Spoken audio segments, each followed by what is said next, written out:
रात में पीने का मजा ही कुछ और है। दुसरा व्यक्ती त्याला साथ देत म्हणाला, no wife, only enjoy your life. साब हसू नका, कोणी ऐकून घ्याल बघा. अरे सूरज मित्रा, कोण ऐकेल रे? आणि इतका घाबरतोस का? ग्लासमध्ये सोनेरी कलरची मादक दारू ओतत विशालने सरजूला विचारले. ऐकतय साब, हे रान साधन आहे. तुम्हासनी मी सांगितले होते ना थांबू नका म्हणून. सरजू अडखळला. असे खूप ऐकले रे आम्ही या जंगलाविषयी, म्हणूनच तर आजची रात्र थांबलोय. बघूया नेमकं कोण येतं आणि काय घडतं. विनय हसत म्हणाला. त्याला साथ देत विशालही हसू लागला. त्यांच्यासाठी या जंगलाविषयी ऐकलेल्या प्रत्येक गोष्टी म्हणजे एक अफवा आणि अंधश्रद्धा होत्या. पर ये किस लिए रुका, पूछना. विशाल सरजूकडे कटाक्ष टाकत विनयला म्हणाला, साब तुमको मालूम नहीं, गावात म्या माजलेला दारुडा आहे. अशी सोनेरी संधी कोण चुकवायचा? त्याला पागल म्हणतात साब. आतापर्यंत दारूने भरलेल्या ग्लासकडे पाहत सरजू जिभल्या चाटू लागला होता. काचेच्या ग्लासात ते धुंद करणारे सोनेरी द्रव्य तेथील मंद प्रकाशात अधिकच चमकत होते. वरून त्यात चमकणारे बर्फाचे खडे आणि वरती आलेला पांढरा फेस सरजूच्या तोंडालाही फेस आणत होता. अरे सरजू, बघत काय बसलास, उचल. विशाल म्हणतो ना म्हणतो तोच सरजूने दारूचा प्याला उचलून तोंडाला लावला. गुट गुट करत ते मादक द्रव्य सरजूच्या तोंडातून पोटात उतरू लागले. एक छोटासा थेंब त्याच्या होठाच्या फटीतून बाहेर पडू पाहत होता, पण पुढच्याच क्षणी सरजूने तो आपल्या जिभेने चाटून घेतला. साब, मजा आली. रिकामा ग्लास खाली आपटत सरजू म्हणाला, अभी ये तो कुछ भी नहीं है, ला इधर, फुल भर देता हूं. असे म्हणत विनय रिकाम्या ग्लासात खळखळ करणारी दारू ओतू लागला. ए सरजू, बघतोस काय, चाकून घे. विशाल ओरडला. तसे सरजूने समोरील खमंग वासाने भरलेले व पूर्ण मसाला लावून तळलेले कोंबड्याचे एक लेग पीस उचलले व पटकन आपल्या तोंडात टाकले. विशाल व विनय त्याला हसू लागले. साब मस्त है, सरजू लाजत म्हणाला. अबे तू भी क्या याद रखेगा, और ले. विशाल म्हणाला. ते सगळे पिण्यात मस्त होते. तोच मंदिराच्या बाजूच्या झाडीत सळसळ झाली. तसे ते तिघे दचकले व त्याची टकटकती नजर तिकडे खिळली. साहजिकच त्यांच्या हृदयाची धडधड वाढली होती. साब छोडो ना, पिण्याचा मजा घेऊयात, सरजू म्हणाला. तसे त्यांनी भरलेले ग्लास वरती उचलून आपटले. खन, चिअर्स. त्यांना ठाऊक नव्हते त्यांच्या मागील अंधार किती गडद होत चालला होता. हवा इतकी जोरदारपणे घोंगावू लागली होती की मोठमोठाली झाडे गवताच्या पात्यासारखी हालत होती. त्यांच्या आजूबाजूचे वातावरण खूपच भयानक झाले होते. सळसळणाऱ्या झुडपात दोन लाल चमकणारे डोळे त्यांच्यावर नजर खिळवून होते. अवतीभोवती वाऱ्यामुळे वाळलेली पाने खेळत होती. कधी ती मंदिराच्या काळ्या पायऱ्यांवर चढून जात होती, तर कधी व्हरांड्यात पडलेल्या तिघांच्या गालाला जाऊन चिकटत होती. मिनमिन त्या दोन मशाली त्यांनी मंदिराच्या दोन दगडी खांबांना बांधलेल्या होत्या. छत मोकळी होती, त्यामुळे आकाशातील चांदणे टिमटिमताना दिसत होते. काही वेली सापासारख्या दगडी खांबांना लोंबकळत होत्या. अचानक एक जोरदार वारा आला आणि एक वाळलेले सागाचे पान खारकन सरकत मंदिराच्या गाभाऱ्यात गेले. अचानक एक विजेचा लखलखाट झाला. तसे काळोखात गुडूप झालेला तिथला संपूर्ण परिसर एक वेळ चमकून उठला. त्यात गाभाराही स्पष्ट दिसला. समोर एक ओबडधोबड जीर्ण झालेली मूर्ती व्यतिरिक्त काहीच नव्हते. ते मंदिर म्हणजे काळ्या कुट्ट दगडांनी रचलेले सध्याच्या काळात एक जीर्ण पडलेले खंडर होते. ए साला, लात न हानूस. नशेत खाली पडलेला सरजू बडबडला. हवेने रौद्र रूप धारण केले होते. पालापाचोळा तर भुशासारखा उडत होताच. वरून झाडेही थरथरत होती. अंधारातून पांढरट धुके निघून त्या पडक्या मंदिरात पसरले. अचानक सळसळत एक सावली गुरगुरत मंदिराच्या भिंतीलगत येऊन ठेपली. आपले एक नख मंदिराच्या काळ्या भिंतीला रोवून ते पुढे सरकले. खर करत नख त्या दगडी भिंतीला कोरून एक रेघ निर्माण करू लागले. त्या खोल रेघेतून पांढरट धूर निघू लागला. तिथे वितळल्याप्रमाणे गडद द्रव्य चिरेतून बाहेर पडू लागले. आपल्या तोंडातील लांबलचक जीभ ओठांवरून फिरवत ते हळूच वरती चढले व समोरील पात्रात पडलेले उरले सुरलेले मांस ते तोंडात टाकून चघळू लागले. वरतून त्याच्या तोंडातून लाळ गळून विशालच्या गालावर पडली. तसे त्याने डोळे किलकिले केले. डोळ्यासमोर त्याच्या काहीतरी लाल भडक चमकून गेले. त्याच्या छातीत धडधड सुरू झाली व त्याचे डोळे विस्फारले गेले. संपूर्ण अंग एका क्षणात शहारून गेले. एक शिरशिरी मणक्यातून डोक्यात भिनली व त्याच्या डोक्यात झिंझिण्या उठल्या आणि थरथरणाऱ्या ओठातून एक जोरदार किंकाळी बाहेर पडली. क्या हुआ तुझे चिल्लाने को? कसा तरी स्वतःला सावरत विनय उठला. त्याचे डोळे अजूनही पूर्ण उघडलेले नव्हते आणि त्याचे स्वतःच्या शरीरावरही नियंत्रण नव्हते. ए लात न गहानूस, सरजू परत बडबडला. तसे विनयने एक जोरदार त्याच्या थोबाडीत हाणली. तसा सरजू गप्प झाला. ए विशाल, किधर है बेटा तू? कसा तरी डुलक्या खात विनय उठला व लटलटणारी पावले टाकत तो पुढे सरकला. तोच मंदिराचा व्हरांडा संपल्यामुळे धापकन खाली आपटला व त्याचे तोंड मातीत रुतले. त्याचे नाक ठेचले गेले होते, त्यामुळे माती मिश्रित रक्त त्याच्या नाकपुड्यातून गळत होते. ओठही जागोजागी फुटले होते, त्यामुळे ते वेदनेने थरथरत होते. तो तसाच वेदना सोसत खाली पडला होता. तोच खळ खळ आवाज त्याच्या कानी पडला व काहीतरी आपल्या शरीरावर फिरत आहे असेच त्याला वाटले. हळूहळू ते इतके घट्ट आवळू लागले की वेदनेने विवळत विनय तसाच खाली पडला. आता वेदना त्याच्या शरीरात भिनू लागल्या होत्या. अचानक त्याला जोरदार हिसका बसला आणि तो जमिनीवर फरफटला. जमिनीवरील लहान मोठे दगड, काट्या कुटे, मुळे त्याच्या अंगाला खरचटले आणि तो वेदनेने ओरडू लागला. खप खप त्याचे तोंड जमिनीवर आपटू लागले. त्याचे संपूर्ण शरीर कशात तरी जखडलेले होते.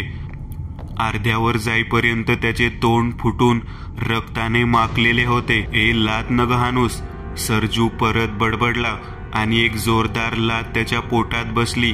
एक प्रचंड वेदनेची कळ त्याच्या पोटात उठली. त्याने त्याचे संपूर्ण शरीर हादरून उठले व तो एकच किंकाळी फोडून उठला. जड पडलेल्या डोळ्यांनी त्याने फक्त 3दा उघड झाप केली आणि पुढच्याच क्षणी त्याची मती गुंग झाली. चरचर काही पावले वाळलेल्या पानांवर पडत होती. तोंडावर मास्क आणि डोळ्यांवर काळा गॉगल. अशा अवस्थेत सब इन्स्पेक्टर विराज मंदिराच्या खांबाला, वेलीत लटकलेल्या मृत्यूदेहाला निरखून पाहत होता. एक काळपट पडलेला, खाली डोके वर पाय अवस्थेत एक साधारण पोशाखधारी व्यक्तीचा मृत्यूदेह खांबाला लटकत होता, पण त्याचे डोकेच गायब होते. तुटलेल्या माने शेजारी व सुकलेल्या जखमेवर माशा घोंगावत होत्या. त्यांच्या पंखाचा आवाज विराजचा कान टिपत होता. जास्ती वेळ त्या विचलित करणाऱ्या दृश्याकडे विराज पाहू शकला नाही. आपल्या मिशीवर पीळ देत तो 2 पावले पुढे सरकला आणि त्याला धक्काच बसला. टांगलेल्या मृत्यूदेहाच्या खाली रक्ताचा एक थेंबही पडलेला नव्हता. जुनाट मंदिराच्या व्हरांड्यात काही प्लेट्स, दारूच्या मोठाल्या बाटल्या व चकनाचूर झालेले काचेचे ग्लास पडलेले होते. सर, आसपासचा सर्व परिसर बघून झाला, तरी पण काहीच हाती लागले नाही, हवालदार बोलला. काही तपास लागला काय? ओरडून विराजने फॉरेन्सिक टीमला विचारले. यस सर, इथे काही रक्त माखलेले आहे, त्यांचा आवाज आला. तसे विराज व हवालदार मंदिराच्या काळ्या भिंतीजवळ जाऊन ठेपले. मंदिराच्या दगडात एक छोटीशी पण खोल रेघ होती. तिच्यातून काही रक्त सदृश लाल द्रव्य ओघळून सुकलेले होते. सर, आवाज आला. तसे विराजचे लक्ष विचलित झाले व तो तिकडे गेला. समोरील दृश्य पाहताच त्याचे डोळे विस्फारले गेले. एक 2.5 विदभर पावलांचा ठसा मातीत उमटला होता व आजूबाजूला कोणीतरी उठल्या बसल्याचे निशाण होते व काही रक्ताचे थेंब व रक्ताने माखलेले कापडाच्या चिंध्या होत्या. सर, या सगळ्यांपासून काय मिळेल सर? आपण महिनाभर तरी या जंगलातील आणि गावातील केस सॉल्व्ह करण्याचा प्रयत्न केला आहे, तरीही हवालदार अडखळला. कारण जुन्या पोलिसाची बदली होऊन विराज हा नुकताच रुजू झालेला होता. भरदार शरीरयष्टी, गोरा सावळा रंग, कणखर आवाज, डोळ्यात एक वेगळी चमक आणि त्याच्या मिशीवर पीळ देण्याची स्टाईल हटके होती. डोळ्यावर एक काळा चष्मा नेहमीच असायचा. महिन्याभरात कितवा खून आहे हा समीर? एक कटाक्ष हवालदारवर टाकत व आपल्या तोंडात टाकलेली विडी पेटवत विराजने विचारले, सर, 29वा. कोण जाणे पुढचा नंबर कोणाचा असेल? रुद्र. जी गुरुजी. समोरील व्यक्तीला ओळखून रुद्र तिला नमस्कारत उद्गारला. रुद्र, तुझ्यासाठी तमरगावापाशी असलेल्या तामसवनात तुझ्या शक्तीची परीक्षा घेण्याची संधी आहे. ह्याच योगाने तू तेथील पिडलेल्या लोकांना सोडवू शकतोस. तो खणखर आवाज घुमला. जी गुरुजी, मी निघतो, रुद्र म्हणाला. रुद्र सांभाळून, ते वन साधे नाही, श्रापित आहे. ए मस्त भैया, झूम बराबर, झुमको मारे ठुमको, दिल की धडकन, धक धक. ए दारुड्या, दिसत नाही काय?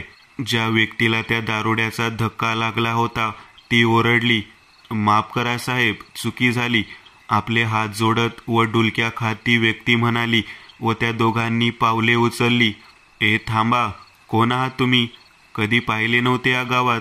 ती व्यक्ती त्या दोघांना अडवत म्हणाली, आम्ही जवळच्या गावातून आलो होतो दारू प्यायला, आता जातो मित्रा, म्हणत दोघांनी पाय उचलला. ए थांबा, ती व्यक्ती परत ओरडली. काय झालं रे तुला? त्या दोघांपैकी एकाने विचारले. रात्रीचे जाणे धोक्याचे आहे. हे गाव व गावातील आसपासचा परिसर आणि तो तामस जंगल खूपच खतरनाक आहेत. दोघेही वेड्यासारखे त्या व्यक्तीला हसू लागले. पागल कुठले? रागात बडबडत ती व्यक्ती पुढे निघून गेली. हे दोघेही डुलक्या खात व गाणी गात पुढे निघाले. आजूबाजूला रात्रीचे धुके हिंडत होते. प्रत्येक घराचे दार बंद होते व संपूर्ण गावात एक अजब स्मशान शांतता पसरलेली होती. काही गावातील कुत्र्यांचे भुंकणे व रडणे सोडले तर रातकिड्यांच्या कर्कश ओरडण्याशिवाय कुठलाच आवाज नव्हता. गावातील एका पारावर काही दांडगी मंडळी आपल्या हातात काट्या घेऊन बसलेली होती. समोरील शेकोटीचा पिवळा प्रकाश त्यांच्या चेहऱ्यावर व आजूबाजूच्या परिसरात पसरला होता. त्यांच्यात काहीतरी गप्पा चालल्या होत्या. तोच दोन व्यक्ती अचानक तिथे येऊन पोहोचल्या. मंडळी नमस्कार. दोघांनी हात जोडले तसे पारावरील माणसे सावध झाली व थोडी घाबरून गेली. ओ पाहुणं, घाबरू नका, आम्ही माणसंच आहोत, दोघांतील एक जण म्हणाला. होय होय, कोण म्हणायचे तुम्ही? पारावर बसलेल्यांपैकी एकाने विचारले. आम्ही जवळच्याच गावातले की, सरपंचकडे राहायला आलोत, म्हटलं फिरून येऊ जरा पारावरून. दोघांतील एक जण म्हणाला. या बसा ना, विनायकरावांचे पाहुणे म्हणजे आमचे पाहुणे, पारावर बसलेल्यापैकी एक जण म्हणाला. तसे दोघेही शेकोटी शेकत त्या 5-6 जणांबरोबर बसले. कोण म्हणायचे तुम्ही? काही ओळख? एक जणाने दोघांना विचारले. मी सामराव बघा, आणि हा ऋतुराव. सामराव हसत म्हणाला. तुम्ही असे रोज रात्री बसता, मग गावात काय घडत आहे याचा काहीतरी पत्ता असेल ना तुम्हाला? ऋतुरावने विचारले. पाहुणं, ते जमत नाही, काहीतरी भलतच आहे. थरारवून सोडले त्याने ह्या गावाला. माणसे घरातून बाहेर पडायलाही खूपच घाबरतात. एकदा काय संध्याकाळ झाली की गावात एकदम नीरव शांतता पसरते. एक व्यक्ती म्हणाली. म्हणजे कोणालाच काहीच ठाऊक नाही काय? सामरावने विचारले. ते गणप्याचं पोर आहे ना, एका रात्री उगाचच बाहेर पडलं होतं. त्याच्या कानावर कसला तरी विचित्र आवाज आला. तसे त्याने तिकडे नजर टाकली. अंधारात एक भली मोठी आकृती झपझप पावले टाकत चालली होती. ते पोर खूपच घाबरलं आणि बेशुद्ध पडलं. कितीतरी दिवस ते तापाने अंथरुणात पडलेलं होतं. दुसरा गावकरी म्हणाला. बरं मित्रांनो, मी येतो. बायका मुले अद्याप झोपलेली नसतील, आता मला जायला हवं, म्हणत एक व्यक्ती उठली व आपल्या घराकडे निघून गेली. अरे विशाल, मीही येतो, म्हणत दुसराही निघून गेला. खूप वेळ निघून गेली. आता पारावर फक्त 3 माणसे उरलेली होती. बरं पाहुणं, आता माझ्याही जाण्याची वेळ झाली आहे. तुम्हीही जाऊन झोपा. इथे थांबू नका, कारण या गावात जीवाला धोका आहे, म्हणत विशालही उठला. बरं, सामराव उद्गारला व जाणाऱ्या विशालच्या पाठमोऱ्या आकृतीकडे पाहत राहिला. अंधार खूप दाटला होता. गावातील झोपड्यांवर आणि गल्लीत पांढरे धुके हवेसारखे फिरत होते. पारावर सामराव व रुद्राव आपल्या अंगावर पांघरून घेऊन झोपले होते. शेकोटी पूर्ण पेटून शांत झाली होती. फक्त निखारे धगधगत होते. गावात एकच मोठी किंकाळी गुंजली. तसे पारावर झोपलेले सामराव व रुद्राव दचकून उठले. गावात एकच गोंधळ माजला होता. अचानक काही घरांचे दरवाजे खाड खाड करत उघडले आणि काही हत्यारधारी गावकरी बाहेर पडले. सामराव व रुद्रावही लगेच धावले. किंकाळ्या गावाच्या पश्चिम दिशेला घुमल्या होत्या. गावातील कुत्रीही सैरावैरा पळत सुटली होती. हातात मशाली व काठी, कुऱ्हाड व विळे घेऊन गावकरी आवाजाच्या दिशेने धावत होते. त्या सामराव व रुद्रावही होतेच. गावकरी धावतच सरपंचांच्या मोठ्या घराशेजारी येऊन थांबले होते, कारण आवाज तिकडूनच आला होता. घरातही बराच गोंधळ व रडणे ओरडणे चालले होते. अरे, सांगू शकतोस काय इथे काय झाले ते? रुद्रावने घरातून बाहेर येणाऱ्या एका गावकऱ्याला विचारले.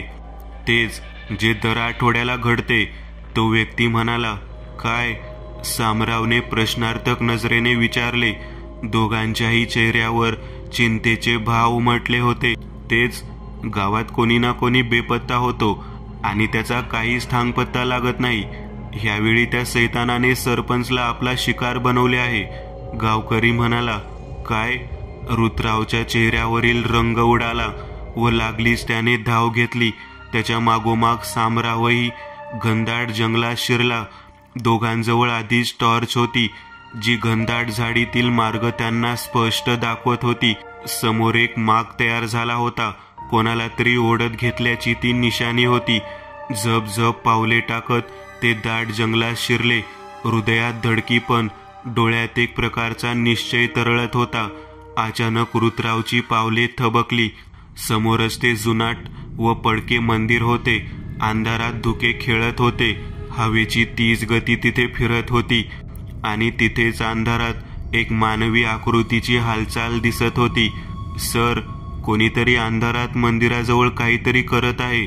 गावकरीचा वेश धारण करून एक साधारण गावकरी व दारुडा बनलेला हवालदार समीर म्हणाला. यस, हळू, आवाज नको, म्हणत रुद्राव उर्फ विराज, ज्याने वेश बदलून रुद्राव नावाच्या गावकऱ्याचा वेश धारण केला होता. हे दोघेही सामराव व रुद्राव नसून समीर व विराज होते. हँड्स अप, कोणतीही हुशारी करू नकोस, नाहीतर आत्ताच डोक्यात गोळी घालीन.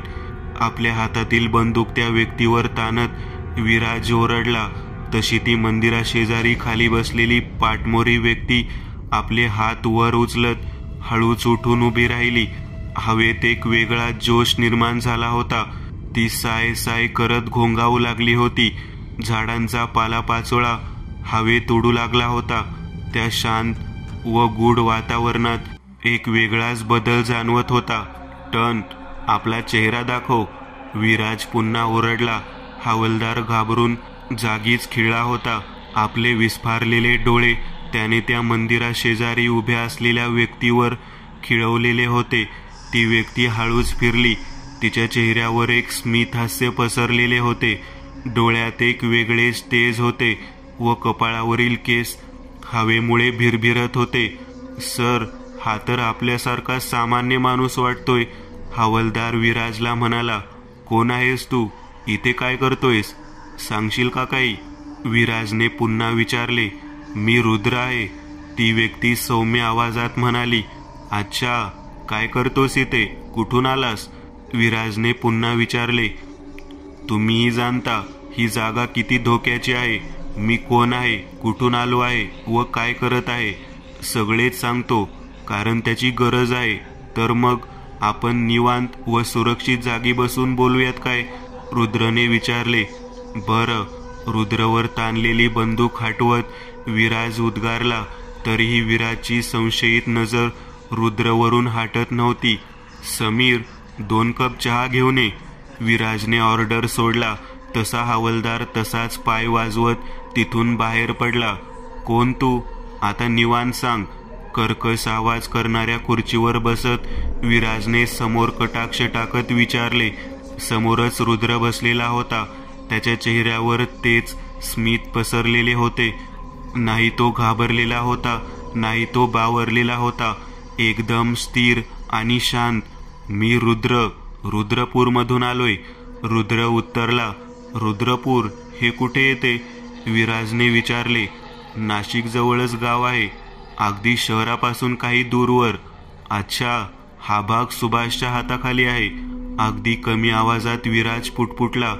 होय, सुभाष माझा चांगला मित्र आहे, रुद्र म्हणाला. तसा विराज दचकला. कोण तुम्ही? तो थोडाफार अडखळला, कारण त्याची जीभ त्याला बसलेल्या धक्क्याने नियंत्रणाबाहेर गेली होती.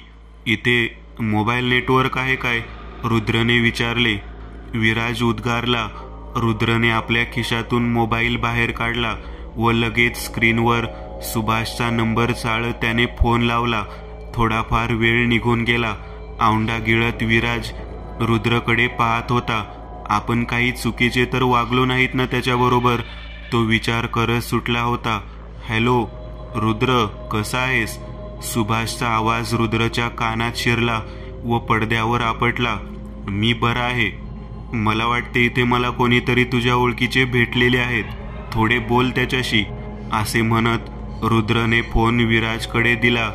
हॅलो सुभाष, कसा आहेस? विराजने विचलित झालेलं मन शांत करत विचारले. अरे तू कसा आहेस? आणि रुद्र तिथे काय करतो? सुभाषचा आवाज आला. मला ठाऊक नव्हते हा तुझा मित्र आहे ते. सुभाष, माफ कर, थोडा विचित्र वागलो मी त्याच्याशी, विराज म्हणाला. अरे काय केलेस? तुझे प्रकरण तू मला ऐकवलेस तेव्हाच मी रुद्रकडे गेलो होतो, पण रुद्र गायब होता आणि कुठे गेला तेही माहीत नव्हते.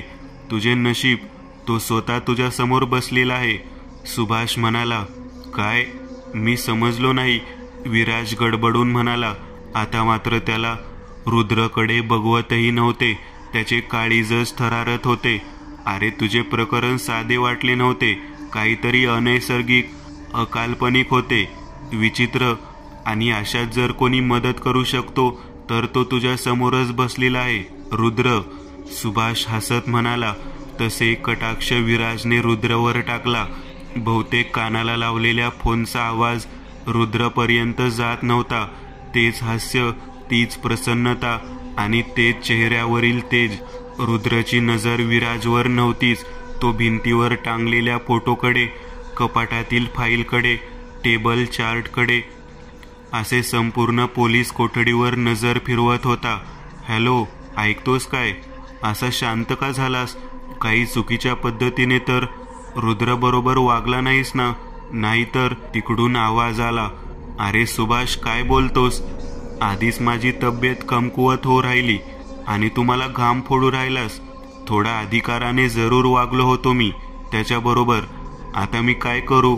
अगदी खालच्या आवाजात तोंडाशेजारी हात आडवा ठेवून व चोरटी नजर रुद्रवर टाकत विराज म्हणाला.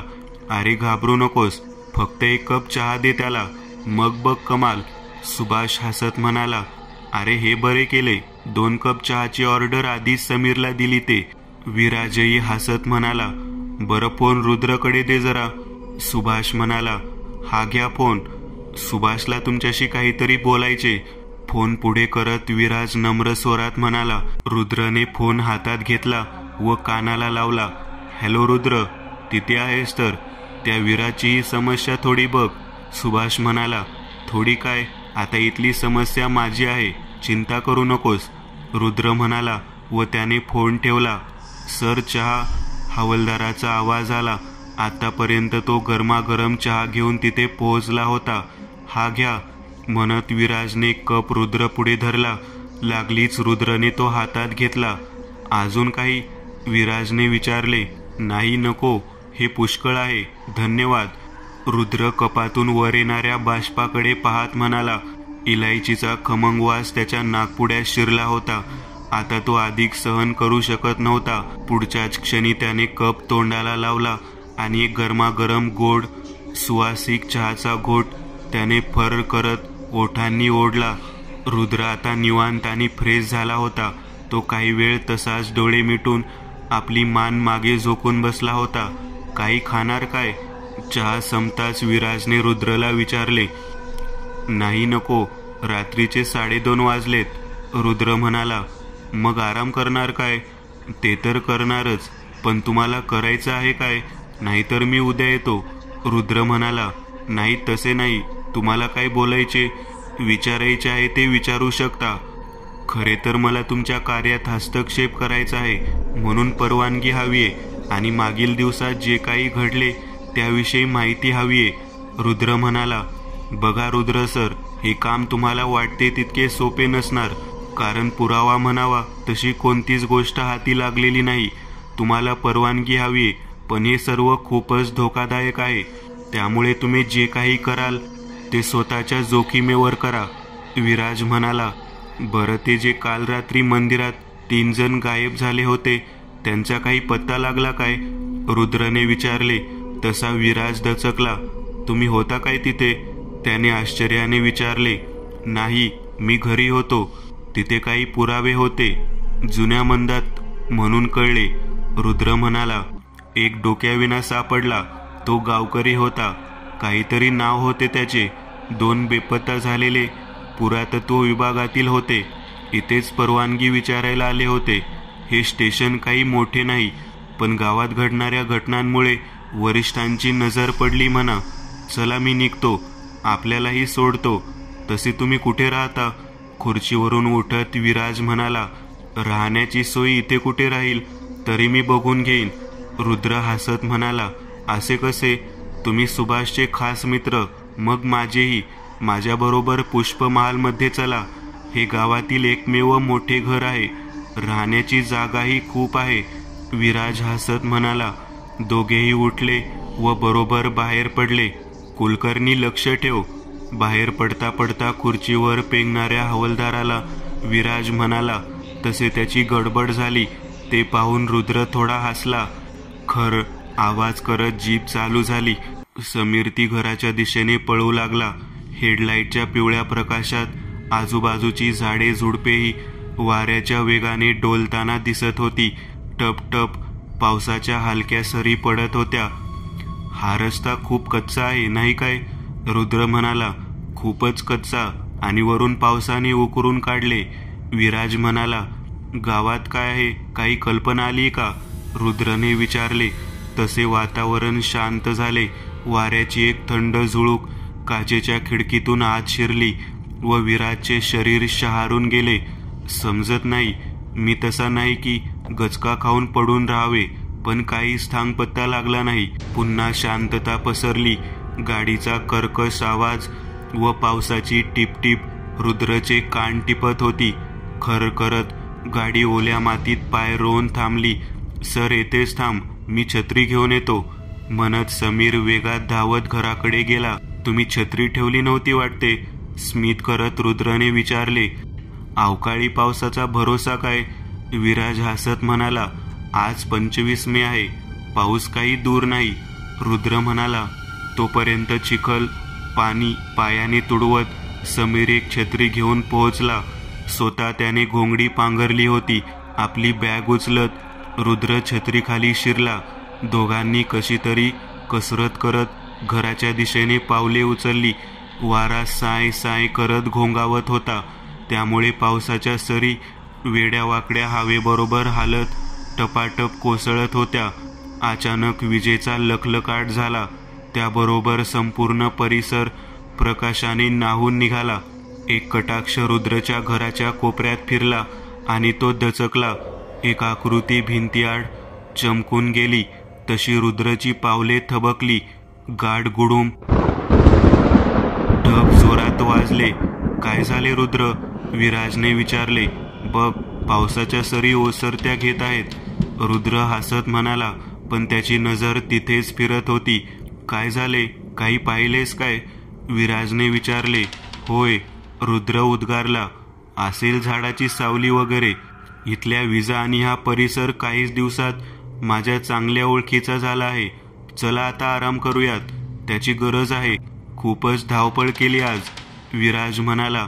दोघेही आतमध्ये शिरले. एक खोली जी आतापर्यंत समीरने साफसूफ करून ठेवली होती विराजने रुद्रला दाखवली.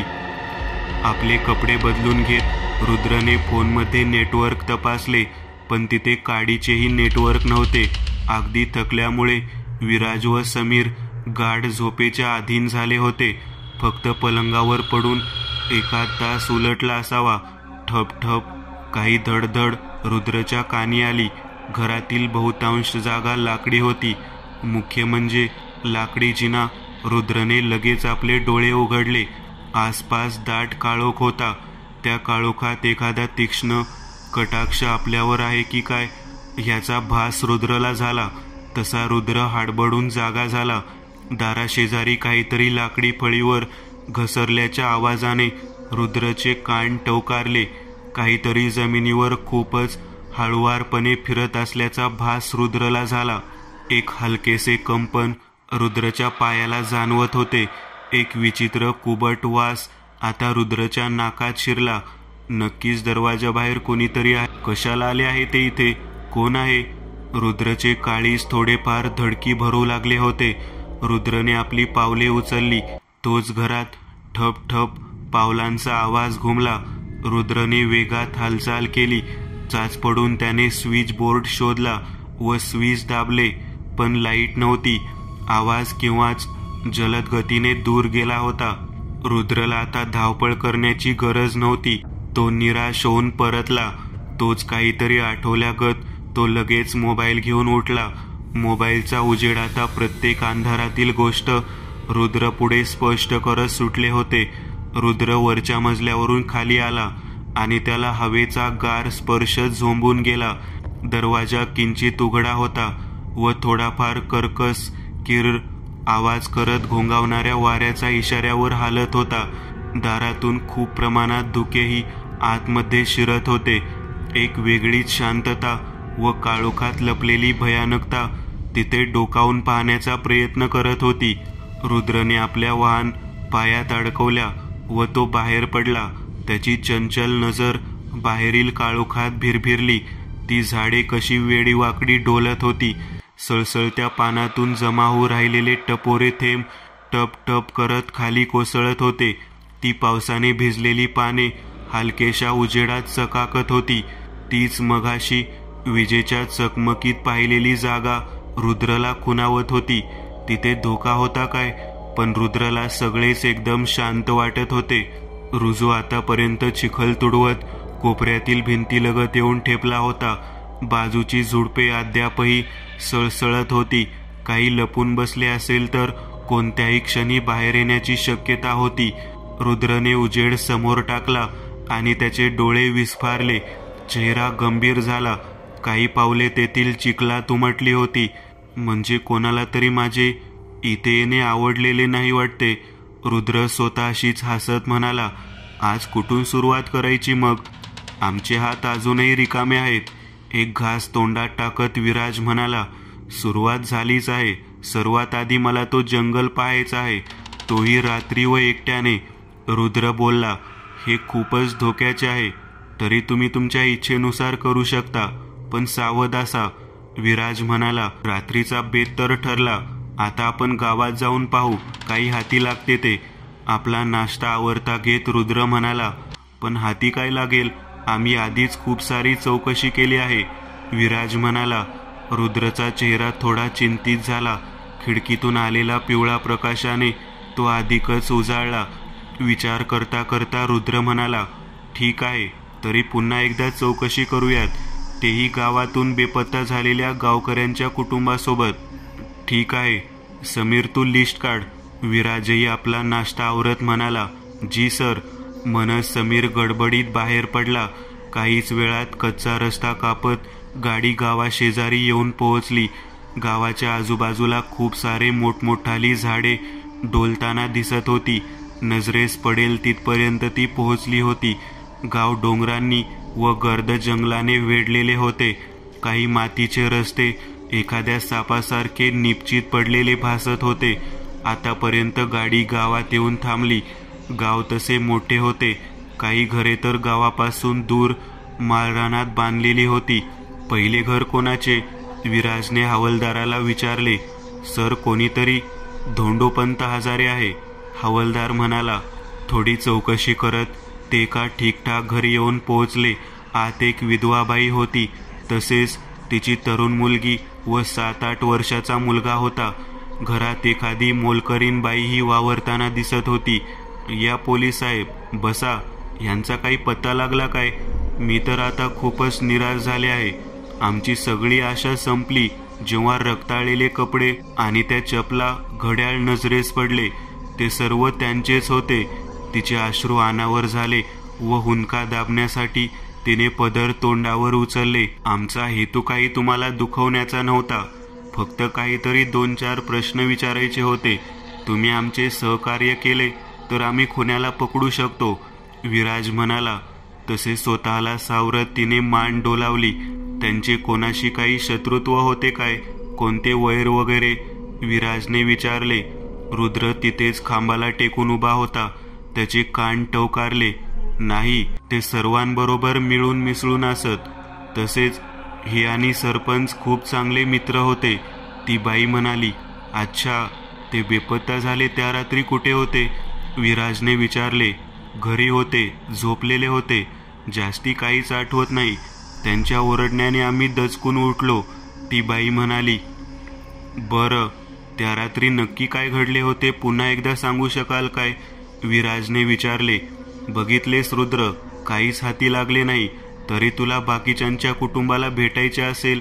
त्या घरातून बाहेर पडत विराजने रुद्रला विचारले. होय, भेटावेच लागेल, रुद्र म्हणाला व त्याने भिरभिरती नजर गावातील उन्हाने रापलेल्या व अचंबित नजरेने त्यांच्याकडे बघणाऱ्या मुलांवर टाकली. दुसरा कोण? एक कटाक्ष समीरकडे टाकत विराजने विचारले. सर, विनायकराव, समीर उद्गारला. ठक ठक दारावर थाप पडली. तशी एक आजीबाई कशी तरी लाकडी खुर्चीवरून उठली व थरथरत ती दरवाजापर्यंत पोहोचली. ती म्हातारी दरवाजाची कडी आपले डोळे बारीक करून व हाताने चाच पडून शोधू लागली. घराचा दरवाजा उघडताच रुद्र, विराज आणि हवालदारासमोर एक आजी प्रगटली. नमस्कार आजीबाई, घरी आहेत काय सगळे? समीरने हात जोडत विचारले. कोण तुम्ही? काय हवे? आजीबाईने उलट कापऱ्या आवाजात विचारले. आम्ही पोलीस आहोत. घरात आहेत काय सगळे ते विचारतोय. समीर पुन्हा म्हणाला. ए शिल्पा, बघ तर, दूधवाला आलेला आहे. आजीने घरात आवाज दिला. दूधवाला? आश्चर्याने समीर उद्गारला. तसे रुद्र आणि विराज हसले.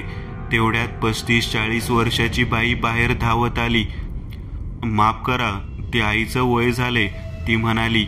नाही, त्याचे काही नाही. आम्ही आत येऊ शकतो काय? आम्हाला काही प्रश्न विचारायचे आहेत, विराजने विचारले. होय, आत या. तिने तिघांना घरात घेतले. तर विनायकराव कसे होते? त्यांचा स्वभाव कसा होता? विराजने विचारले. ते इतरांसारखेच होते. थोडे रागीट, हसतमुख, मनमिळाऊ, इतरांना मदतही करत. खरं तर ते खूप चांगले होते, ती बाई म्हणाली. अच्छा, ते थोडे रागीट होते तर? त्यांचे कोणाशी भांडण बिंडण? नाही सर, काय बोलता? ते उगाचच कशाला कोणावरही रागवायचे नाही. त्यांचे भांडण तसे नाही. हसीखुशीने राहत होतो आम्ही. पण शिल्पा अडखळली. बरं, त्यांना मित्रही असतील ना? उभा असलेला रुद्र बोलला. होय, गावात 2-4 असे खूप मित्र होते त्यांचे. गावकरी खूप मान द्यायचे. गावातील सरपंच त्यांचे खास मित्र होते, शिल्पा म्हणाली. पाणी घेणार की चहा घेणार? एका तरुणाने विचारले. नाही, नको. तुमचे बाबा सुजितराव गावी कधी परतले होते? विराजने विचारले. सर, ते आले होते मागील महिन्यात 15 तारखेला आणि दुसऱ्याच दिवशी ते बेपत्ता झाले, तो मुलगा रडत म्हणाला. सावरा? अच्छा, त्यांचे कोणाशी शत्रुत्व वगैरे? विराजने विचारले. नाही सर, बाबा तर आई गेल्यापासून गावात खूप कमी दिवस राहायचे, मग ते मुंबईला असत. गावात त्यांचे कोणाशी शत्रुत्व असेल असे वाटत नाही. सर, त्यांचा काही पत्ता लागला काय? नाहीतर ते कपडे, ते बूट आणि कोट वगैरे कसे काय सांगू शकतील त्यांच्याविषयी? तो तरुण म्हणाला, आम्ही आमचा तपास करतोय, लवकरच काहीतरी हाती लागेल. अच्छा, तुझ्या बाबांचे गावातील मित्रमंडळी जवळचे दूरचे कोण होते? विनायकराव, धोंडोपंत आबा, गावचे सरपंच आणि इतर खूप सारे त्यांचे मित्र होते. कधी ते गावी येत तर न चुकता सरपंच साहेबांकडे जात असत. तो तरुण म्हणाला, रुद्र, ह्या 7ही जणांच्या घरी जाऊन आलो तरी काहीच हाती लागले नाही. ना कुणाचे कुणाशी शत्रुत्व, ना कोणताही सबूत.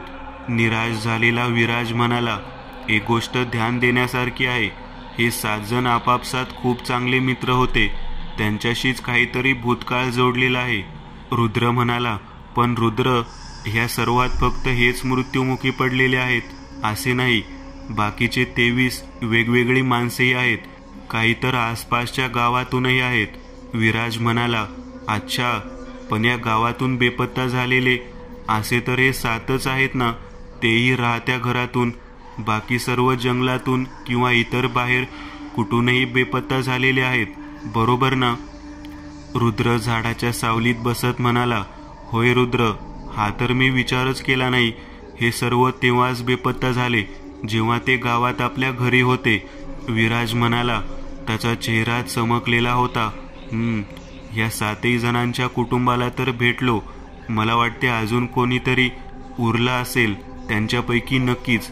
रुद्र म्हणाला, पण त्याचा पत्ता कसा काय लागेल? विराजने विचारले. त्या प्रश्नाबरोबर तिथे नीरव शांतता पसरली. फक्त पानांची सळसळ तेवढी त्यांच्या कानात पडत होती.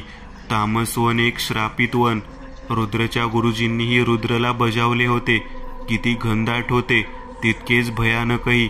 ते काळजाचा ठोका चुकवत होते, कारण एक भयानक गूढ रहस्य लपलेले होते तिथे. धुक्यात फिरणारे अंधार की अंधारात फिरणारे धुके, दोन्ही दूध आणि पाण्याप्रमाणे मिसळल्यासारखे वाटत होते. विजेरीच्या प्रकाशात ते काही अंशी मिटलेले होते. इतक्या रात्री 2 पावले वाळलेल्या पानांचा व काट्याकुट्यांचा चुराडा करत त्या खोल मायारूपी जंगलात शिरत होते व मध्ये आणि अजून आत जात होती. पुन्हा कटकट आवाज त्याच्या कानात घंटानादाप्रमाणे घुमला, तरी तो स्थिर होता. त्याच्या चेहऱ्यावर भीतीचा लवलेशही नव्हता. जीवन मरण जणू त्याच्यासाठी एक खेळ होता. रुद्र त्या घनदाट जंगलात काहीतरी शोधत आतपर्यंत येऊन पोहोचला होता. आजूबाजूला उंच उंच राक्षसी आकृतीची अकराळ विक्राळ झाडे, एखाद्या मोठ्या काळ्या फुग्याप्रमाणे भासणारे पण सळसळती झुडपे, वेली तर रुद्रच्या पायाला अडसर करत होत्या. एक कटाक्ष रुद्रने दूरवर उचलला. त्याच्या नजरेस ते धुक्याने भरलेले, खोल व जीर्णावस्थेत गेलेली गोल कठड्याची विहीर पडली. रुद्रने आपली पावले उचलली. आसपासचा परिसर पिवळसर हातभर उंच गवताने भरलेला होता. तिथे साप विंचू असणे साहजिकच होते. दगडी कठडा तुटून खोल विहिरीत सामावला होता. धुके इतके होते की विजेरीचा प्रकाश आतपर्यंत पोहोचत नव्हता. तेवढ्यात खोल विहिरीत काहीतरी चकाकले. निळशार पण हिऱ्याप्रमाणे चकाकणारे पाणी होते ते. विहिरीत असंख्य वेली व झुडपे आपली तहान भागविण्यासाठी उतरलेली होती. दगडी कपारी अधिकच खोल गेलेल्या होत्या. त्याच कपारी धुके धुराप्रमाणे ओकत होत्या. रुद्रच्या चेहऱ्यावरील छटा बदलली. त्याचे डोळे विस्फारले व ओठ थोडे उघडले गेले. रुद्र, आश्चर्य करून घेऊ नकोस, तुझे काम कर. आवाज रुद्रच्या डोक्यात घुमला तसा रुद्र भानावर आला. ती साफ रुद्रला गुरुची आज्ञा होती. पाण्यातील विजेरी घेऊन रुद्रने क्षणात विहिरीत उडी घेतली. सोबत एक छोटासा ऑक्सिजन सिलेंडर रुद्रच्या पाठीवर होता व तोंडाला लावलेला मास्क रुद्रला पाण्याच्या प्राणवायूचा पुरवठा करत होता. विहीर इतकी खोल होती की काही उंच उंच वृक्ष सहज तिच्यात बुडून गेले असते. पाणी खूपच निर्मळ व शुद्ध होते. विजेरीचा उजेड सर करत खोलवर निघून गेला होता. खूप प्रयत्न करत रुद्र खोलवर जाऊन पोहोचला. विजेरीचा उजेड इकडे तिकडे फिरतच होता. तेवढ्यात रुद्रचे लक्ष एका ठिकाणी स्थिरावले व त्याने पुन्हा आपले पाय झाडले. तसे काही बुडबुडे मोठ्या प्रमाणात छोट्या फुग्याप्रमाणे वरती उडाले. रुद्र कसा तरी तळाला जाऊन पोहोचला व त्याने त्याला हव्या त्या वास्तूला हात घातला. तोच एक जोरदार विजेसारखा झटका रुद्रला बसला व त्याचे शरीर क्षणात थरारले व हळूहळू त्याच्या पापण्या बंद पडल्या. त्याचे अवजड व आता निर्जीव पडलेले शरीर मंदगतीने तळाला जाऊ पाहत होते. ऑक्सिजन मास्क व सिलेंडरही वेगळा होऊन रुद्र पुढे तळाला जाऊन टेकला होता. विजेरी भिरभिरत होती. तिचा प्रकाश अचानक झालेल्या घुसणळीत निर्माण झालेल्या बुडबुड्यांवरून थरथरत निघून गेला. रुद्र निश्चित खाली पडला व विजेरीही स्थिरावली. तिचा उजेड आता फक्त रुद्रच्या निर्विकार चेहऱ्यावर स्थिरावला होता.